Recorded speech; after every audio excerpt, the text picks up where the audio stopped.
जाली वेबसाइट हलण जो इंकशाफ थियो आहे। कॉलेज एजुकेशन खाते जे डायरेक्टर जनरल जाली वेबसाइट हलाईंदड़ ख़िलाफ़ कार्रवाई लाइ FIA ॾांहुं ख़त लिखी छॾियो। हिकु जाली वेबसाइट ते बि शागिर्दनि खां दाख़िला फॉर्म ऑनलाइन वरिता पिया वञनि।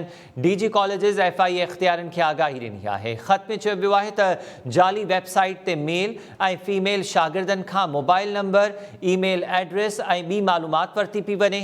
जाली वेबसाइट ठाहींदड़नि ख़िलाफ़ कार्रवाई कई वञे। DG कॉलेजिस FIA खे ख़त लिखी छॾियो आहे।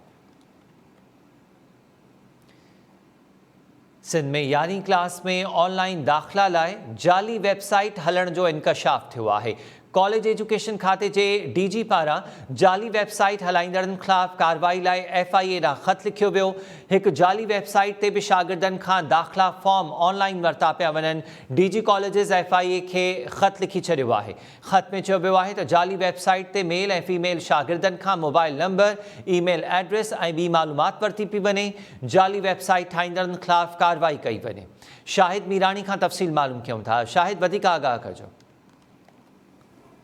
जी बिल्कुल अमीर 11वीं क्लास में दाख़िलाउनि जे लाइ डिग्री कॉलेज जेके सूबे जा आहिनि उन्हनि में दाख़िलाऊं जेके आहिनि उहे ऑनलाइन कयो वियो आहे। 23 जुलाई ताईं ऑनलाइन दाख़िलाउनि जा फॉर्म जेके आहिनि जमा कराइण जी हिदायत बि कई वई आहे। पर हिकु नओं मामिलो साम्हूं आयो आहे त कॉलेज एजुकेशन खाते जी जेकी जाली वेबसाइट आहे उहा साम्हूं आई आहे। जो जाली वेबसाइट ठाहींदड़नि पारां शागिर्दनि खां ऑनलाइन फॉर्म जेके आहिनि उहे वसूल किया पिया वञनि। इन मामले जी जेको आहे साम्हूं अचण खां पोइ DG कॉलेजिस आहे मोहम्मद अली मांझी हुन FIA जी साइबर क्राइम शोबे खे जेको आहे ख़त लिखी या हिदायत सिफारिश कई वई आहे त हिन जाली वेबसाइट ठाहींदड़नि ख़िलाफ़ कार्रवाई कई वञे।